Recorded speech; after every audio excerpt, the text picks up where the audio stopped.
Oda emang nggak pernah main-main sih kalau bikin momen sedih di serial One Piece ini. Nah, garis besar di sini cuy nih seperti biasa kita akan membahas super duper lengkap untuk chapter 1133 atau kita sebut sebagai review. Nah, jadi oke lah, kita langsung saja ya untuk membahas langsung isi chapter. Jadi pastikan kalian tonton video sampai habis agar tidak ada informasi yang miss dan juga setengah-setengah, karena One Piece itu tidak masuk akal, tapi akal bisa masuk. Nah, mari tanpa basa-basi lagi kita langsung saja. Wadaw. I'm a fool for your love.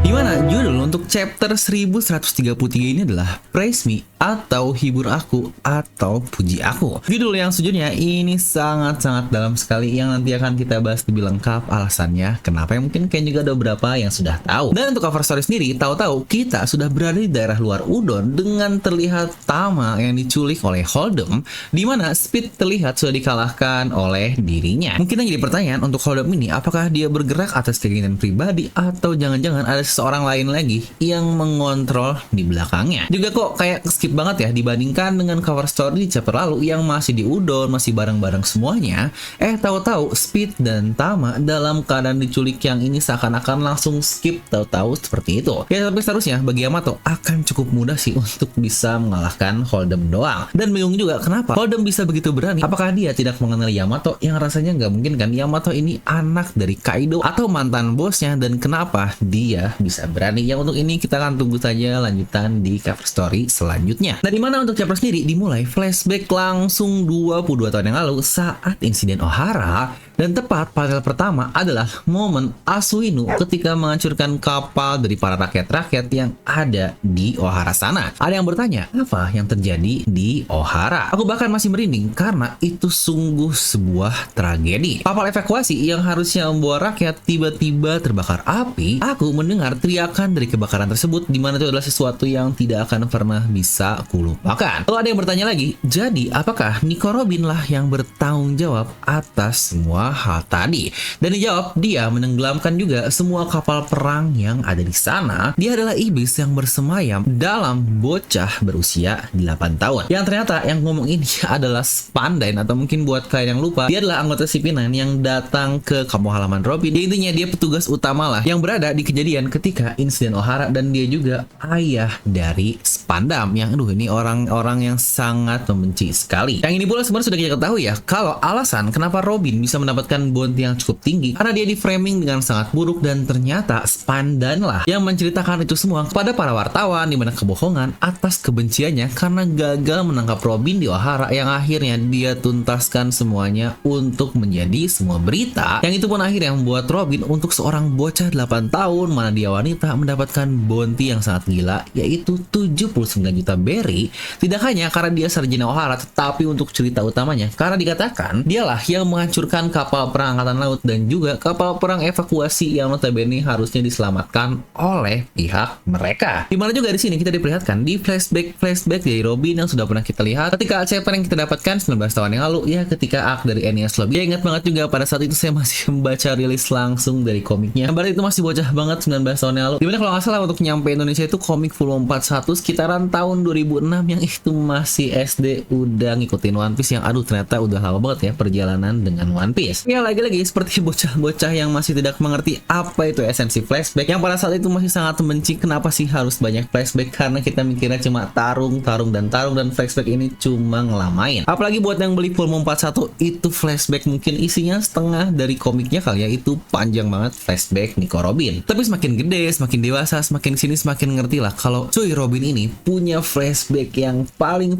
tragis, paling mengerikan dibandingkan semua kru dari topi jerami. Makanya di sini pula kita mendapatkan POV baru dari Robin yang tadinya dia bahkan mau melakukan bundir yang wah ini parah banget. Dia mau melompat dari tebing dengan bilang kalau dia takut dengan semua orang, yang sejujurnya sangat masuk akal sekali karena semua orang tidak ada yang ingin bersama Robin dan bahkan ingin menyerang dari belakang, karena lagi-lagi Robin dihargai 79 juta untuk seorang bocah dan seorang wanita yang pasti mungkin buat orang-orang yang melihat Robin hanya untuk uangnya atau cuannya saja. Yang bahkan kita pun mendapatkan dua panel super penting penting yang menjadi fondasi Robin bahkan bisa hidup sampai sekarang, yang lagi-lagi Oda dengan sangat detail memperlihatkannya di sini. Kata-kata ibunya yang bilang untuk terus hidup, lalu juga kata-kata Saulo yang bilang kalau suatu saat nanti kau akan menemukan your nakama, your true friend yang ini merinding banget. Seorang bocah 8 tahun, jangan dulu lah kita mikir dewasa, umur segitu mah bahkan masih belum balik guys. Gak hanya sendirian, bahkan semua orang pun mengincarnya, yang sejujurnya ini untuk Robin gila banget sih. Perjuangannya sejak kecil sangat-sangat hebat. Di sini pula kita mendapatkan panel baru kalau saat Robin membaca buku dan ada peta, ternyata Ohara benar-benar sudah dihilangkan dari semua peta. Yang ini sebenarnya persis banget sih seperti apa yang seharusnya terjadi kepada God Valley dan juga Lulusia. Makanya lucu banget lagi di sini Robin dia menggambar pakai spidol di buku orang lain, dan bahkan sini pun kita mendapatkan sesuatu yang sangat-sangat wajar sekali, terutama berita dan omongan-omongan manusia yang mungkin tidak kritis, yang cuma mungkin dengar berita asal, tidak mencari pembuktian dan langsung ngejudge begitu saja. Ya ibarat banyak banget lah netizen plus 62 yang seperti itu. Komen dulu, paham lah belakangan, dan bahkan sampai akhir pun tidak paham-paham. Yang penting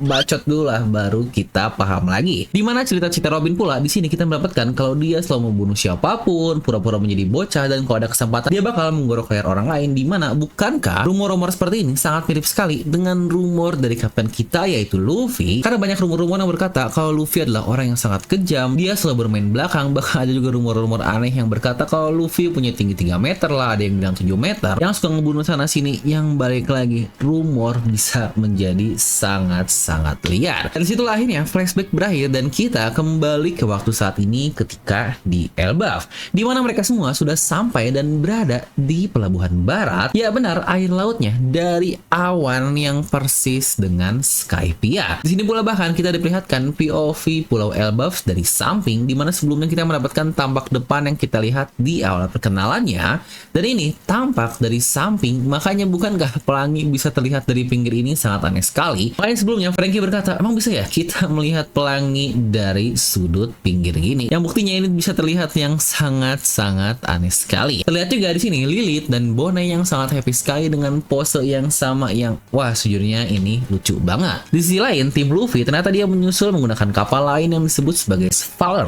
Ini aduh susah banget nyebutnya. Dan dia bergerak karena menggunakan awan pulau, dan ternyata pohon ini dapat terbang, yang wah ini gila banget. Terlihat Gert yang membawanya dan Goldberg pun masih membawa Sunny di kepalanya. Lilith berkata kalau cuaca di Elbaf ini benar-benar sempurna untuk semua hal dapat terjadi. Adanya awan pulau dan juga awan laut, yang ini pun persis seperti di Skypiea. Lalu juga adanya gelembung Sabondi, yang untuk ini memang kita masih belum lihat sih di Pulau Elbaf. Tapi jika iya, ini bakal OP banget. Dan bahkan sini Lilith melanjutkan pelangit dan bahkan hover pun untuk melayang dapat dilakukan dan cocok dengan cuaca di Pulau Elbaf. Lihatlah semua teknologi yang saling bersatu padu di satu pulau ini. Nah, sejujurnya ini gila banget sih, dimana mungkin dari tampang luar Elbaf ini ya kayak daerah pedalaman, tetapi ternyata memiliki teknologi yang sangat dasar. Yang sejujurnya hal ini pun mengingatkan saya ke tempat Chopper ketika dilempar oleh Kuma. Di situ dia sendiri yang bilang kan, orang-orang ini kayak orang-orang kampung jadul tetapi punya teknologi yang mutakhir. Yang sama ini pun terjadi di kampung Elbaf, di mana mereka pun akhirnya bersama-sama sampai di daerah kampung utama dari Elbaf tersebut. Nami langsung merespon kepada Robin dengan rambut barunya sambil ngasih jempol nih, dan Robin menjawab kalau kau juga cocok dengan pakaian ala Elbafmu itu. Yang wah, dua woman kita saling memuji satu sama lain. Ya ibarat lah kalau ngeliat di kolom komen Instagram kayak, ih lu cantik banget sih. Enggak kok, lu yang lebih cantik, yang aduh. Tapi sejujurnya saya suka banget sih dengan momen dan panel yang bisa dibilang ini sebenarnya panel yang nggak penting, karena ya ngomongin outfit, ngomongin rambut. Nah hal ini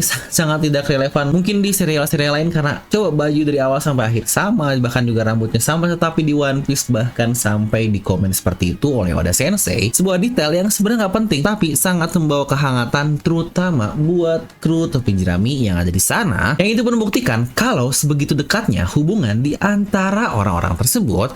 Karena baik lagi sampai mention dua hal yang gak penting oleh Oda dan dibikin panel khusus itu, wah itu sudah membuktikan kalau persahabatan dari kru topi jerami sangat-sangat mantap sekali dan sangat real, atau mungkin relate seperti persahabatan kita dengan teman. Kalau ada yang habis cukur dan rambutnya jelek kita ejek, atau bagus juga, ya kurang lebih seperti itulah. Di sini Luffy dia menyapa Hajudin, hey lama tidak bertemu Hajudin, yang di sini ternyata Luffy nggak salah salah nyebut nama. Yang udah jarang ya, kayaknya Luffy salah nyebut nama seperti itu, dan Hajurudin pun menjawab, aku mengikuti semua progresmu selama ini.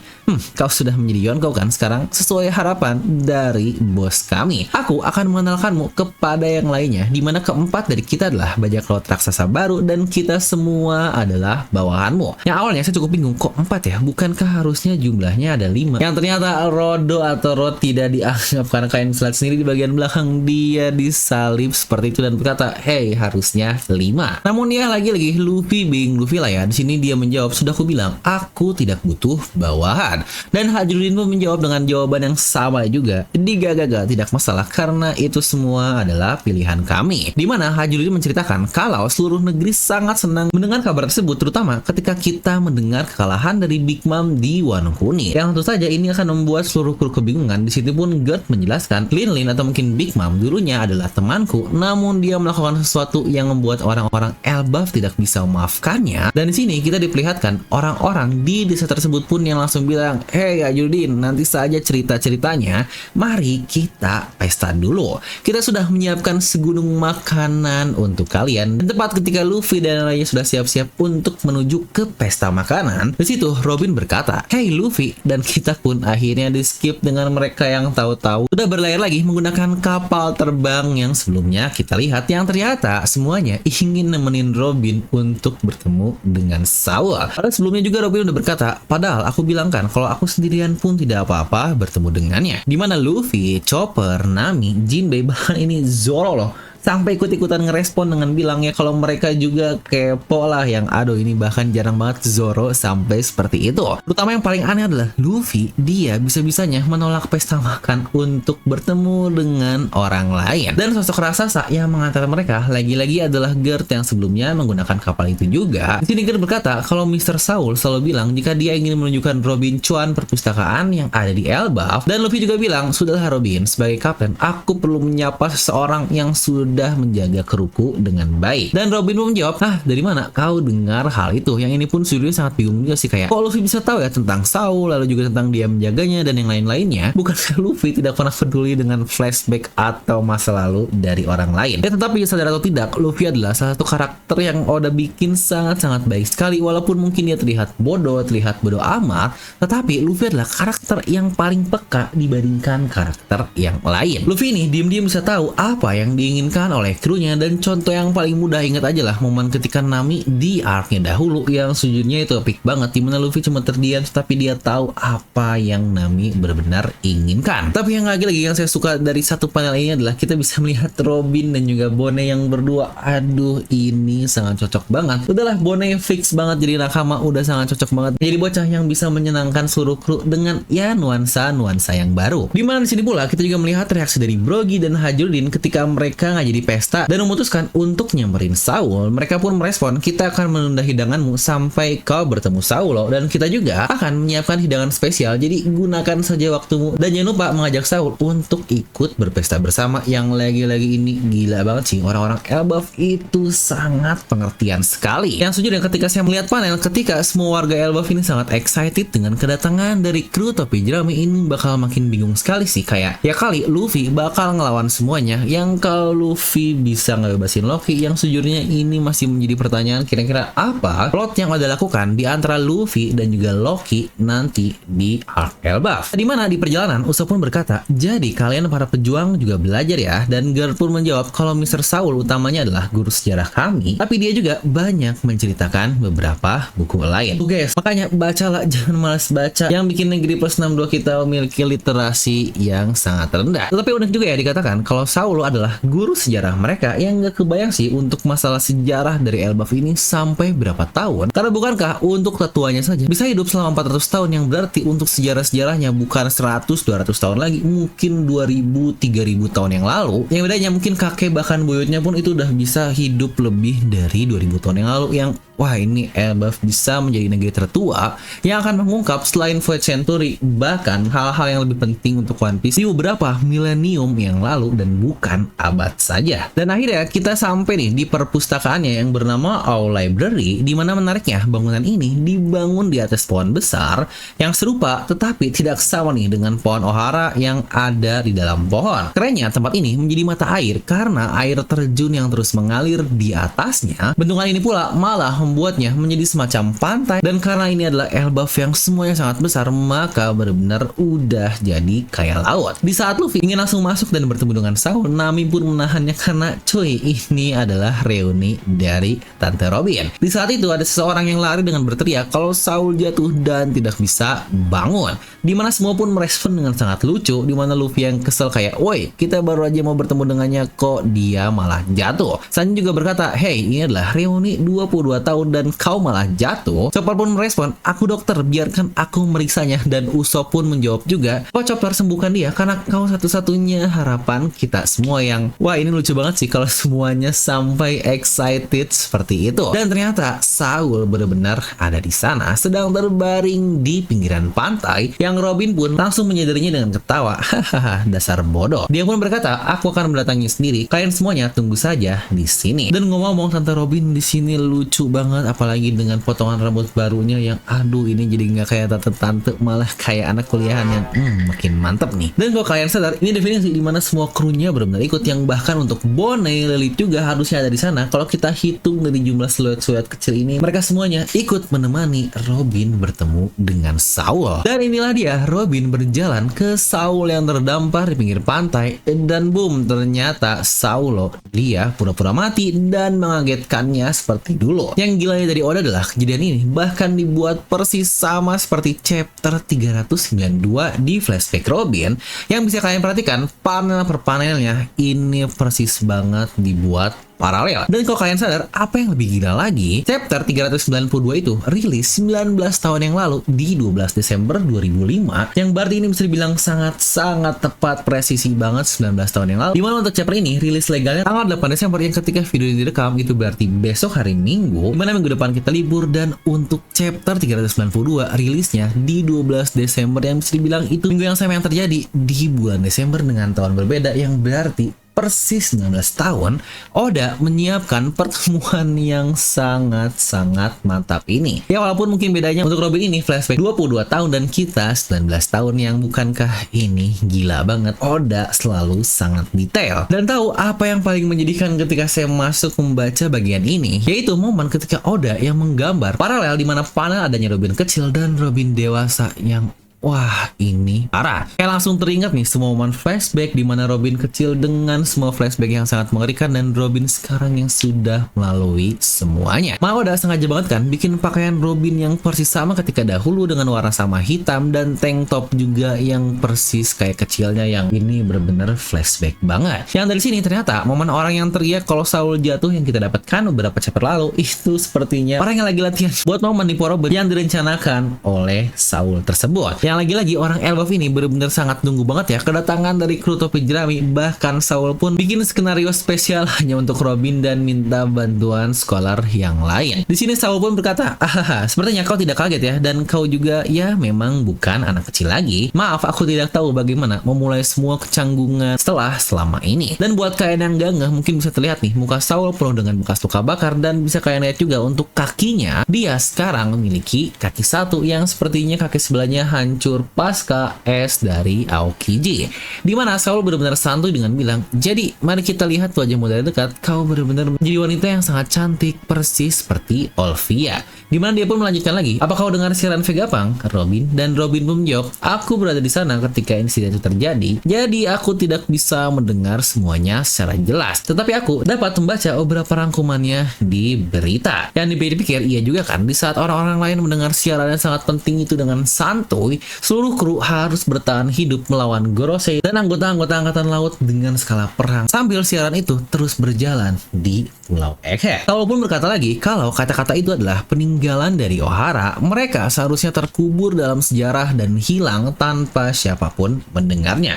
Namun pada akhirnya suara Ohara berhasil tersampaikan dan terwariskan. Vegapunk benar-benar seorang ilmuwan sejati. Dia bahkan menolak untuk menjelaskan siapa yang benar dan siapa yang salah, yang pada akhirnya dia mengorbankan mengorbankan dirinya untuk dapat memberitahu semua orang. Ohara dan Vegapunk benar-benar mencapai langkah besar yang aku pun sangat yakin pengorbanan mereka akan mengubah dunia ini. Dan bukannya ikut merespon dengan sangat baik, Robin malah fokus ke Saul dengan berkata, ya dan kau juga bukankah cukup berubah? Apakah ini menyakitkan? Robin dia memegang luka bakar yang ada di muka Saul, dan Saul pun akhirnya bercerita kalau ternyata aku ini susah dibunuh ya. Ketika aku sadar aku sudah tenggelam di lautan, mungkin es tersebut pun berhasil meleleh karena kobar api yang ada di dalam pulau. Dan beberapa saat kemudian lah aku sadar kalau kau ternyata masih hidup. Yang aku sangat kesal tentang berita-berita buruk yang mereka buat tentang dirimu. Dan Robin pun berkata, mari jangan fokus ke hal-hal buruk di masa lalu. Hei Saul, apa kau tidak mau memujiku karena berhasil hidup selama ini? Kau pun hanya ketawa dengan berkata, tentu saja bocah sepertimu melawan seluruh dunia. Kau luar biasa Robin, terus hidup selama 22 tahun ini. Terima kasih telah menjadi seseorang yang selamat. Aku sangat senang sekali bisa bertemu lagi denganmu setelah selama ini. Dan di momen inilah kita melihat Jinbei, Zoro, dan Luffy yang masih memperhatikan mereka dari kejauhan. Dan Robin pun mengingat kembali semua memori buruknya selama 22 tahun, di mana dia yang selalu merasa kalau kenapa harus dialah satu-satunya orang yang bertahan hidup. Dia pun berkata, aku ingin mati. Yang fuck, ini sedih banget kata-kata dari Tante Robin. Dan tentu saja jangankan Robin dan Saul yang menjalaninya secara langsung, di mana mereka pun selama ini saling bertatapan hanya berpura-pura kuat, kan pada akhirnya mereka menangis juga. Yang sejujurnya ini waktu baca pertama kali ini saya sendiri pun sampai berkaca-kaca karena emang sangat gila banget sih bisa bikin chapter yang sedih sampai seperti ini.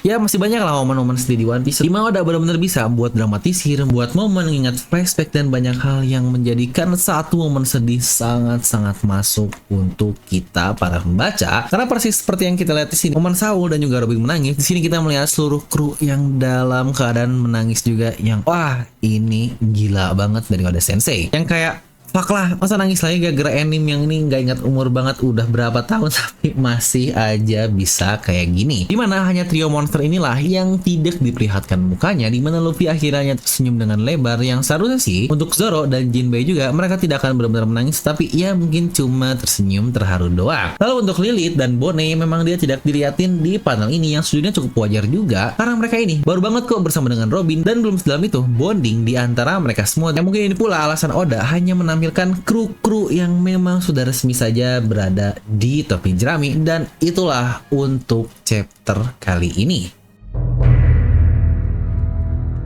Nah, kita masuk ke bagian analisis seperti biasa. Dan apa sajakah yang akan kita bahas di analisis yang nih mohon maaf nih, sepertinya untuk bagian analisis prediksi yang biasa kita bahas dengan review akan kita skip dulu untuk bagian ini, karena ya biar lebih dapat aja lah, nggak usah dengan teori-teori tambahan, dan kita menikmati saja flashback dan reuni dari Tante Robin yang sudah tunggu selama 19 tahun lamanya. Dan untuk bahasan-bahasan menarik selanjutnya bakal kita bahas di next video aja, yang kebetulan kan bukankah One Piece minggu depan juga kita libur, jadi pastikan jangan lupa untuk subscribe dan nyalakan bel notifikasi dari Devinomi.